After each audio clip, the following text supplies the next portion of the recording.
마스크의 고무줄이 끊어질 때까지 계속 썼다. 코로나19 대응 최전선에서 환자들을 돌보며 애를 쓰고 있는 일본의 한 의사의 말입니다. 지난 17일 NHK의 보도에 의하면 일본 의사노동조합 전국의사유니언이 4월 24일부터 5월 6일까지 코로나19 담당 의사 170명을 대상으로 설문조사를 실시했는데 그 결과가 꽤나 충격적입니다.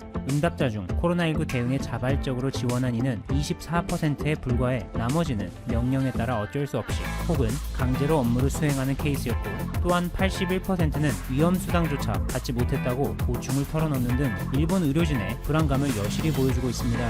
하물며 개인 보호장비 여건도 열악해 N95 의료용 마스크의 재사용은 물론이고 일부는 고무줄이 끊어질 때까지 쓴 경우도 나타난 것이죠. 이것이 현재 일본의 상황으로 아직도 어려움이 많은데, 그럼에도 불구하고 일본에서는 코로나19 대응을 완화하는 움직임을 보이고 있습니다. 지난 14일 일본 정부는 전국 47개 지역 가운데 도쿄, 오사카, 홋카이도 등 8개 지역을 제외하고 상대적으로 신규 감염자가 적은 39곳의 긴급사태를 예정보다 2주 빨리 해제했습니다. 아베 총리는 긴급사태 부분 해제 발표 당시 그 근거로 확진자 수가 최고치를 기록했던 때보다 7분의 1 수준으로 감염자가 줄어들었다는 것을 강조한 바 있는데, 여전히 진단검사 건수가 절대적으로 적은 일본의 현 실정에서는 신뢰할 만한 과학적 근거가 결여되어 코로나19 대응 완화가 시기상조라는 우려도 나오고 있죠.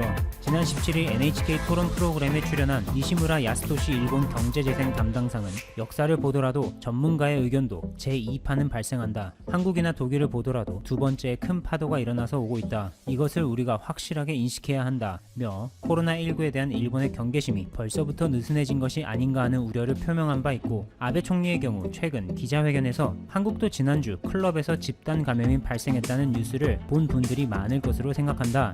우리도 방심하면 단번에 확산된다고 언급하며 일본 국민들에게 코로나19에 대한 경각심을 촉구했습니다. 그런데 여기서 반드시 짚고 넘어갈 부분으로, 아베 정부는 한국을 방심으로 인한 코로나의 재확산의 대표적인 사례로 부각시키며 결국 그 바탕에는 자신들이 한국보다 더 잘하고 있다는 것을 간접적으로라도 전달하고자 하는 의도가 있었습니다. 한편 일본 정부는 코로나19 관련 경제적 대응 차원에서 외국인을 포함한 모든 일본 거주자에게 특별 정액 급부금으로 1인당 10만 엔을 지급하기로 결정했었죠. 그런데 최근 이와 관련해 본말이 전도됐다며 불만의 목소리가 폭주하고 있다는 소식이 전해졌습니다. 특별 지원금을 지급하는데 도대체 어떤 문제가 있는 걸까요?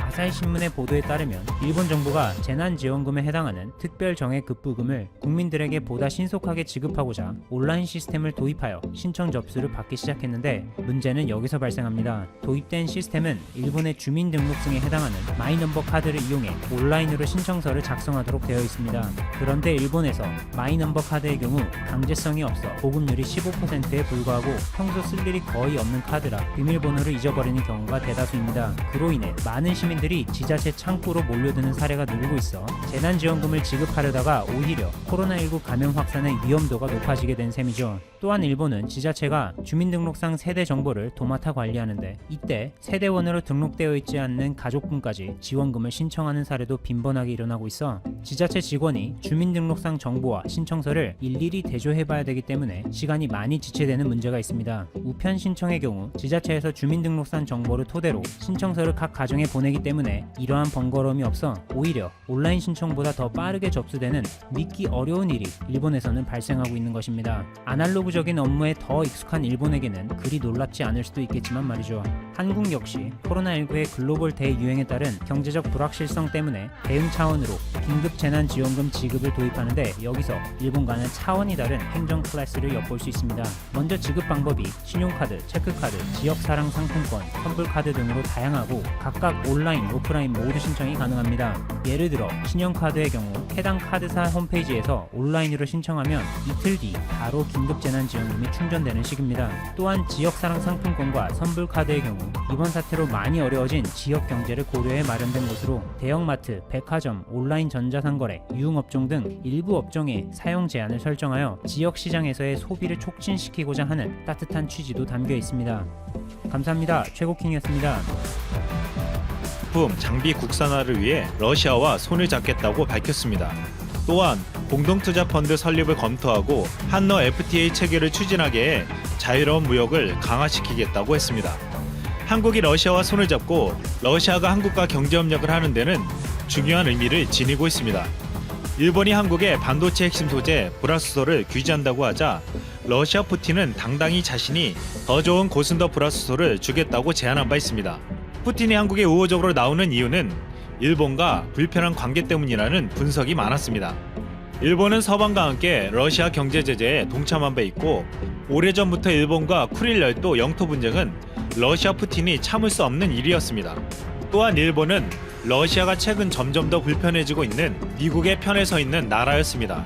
푸틴은 겉으로는 일본과 잘 지내는 것처럼 보이지만 실제로는 불편한 사이일 수밖에 없는 이유입니다. 일본은 경제 도발 이후 대화하겠다는 한국 정부의 제안에 응하지 않고 한일 갈등은 장기화될 것으로 보이는 사이 한국과 러시아는 손을 잡았습니다. 일본의 잘못된 행태에 두 나라는 힘을 합친 것입니다. 홍 부총리는 극동의 접경 시대를 남북, 러시아, 중국이 공동으로 개발해 유라시아의 가치 사슬을 다시 연결하고 동북아 번영을 재현할 수 있을 것이라고 주장했습니다. 한국과 일본은 세계 시장과 마찬가지로 러시아 시장에서도 비슷한 품목으로 경쟁하고 있습니다.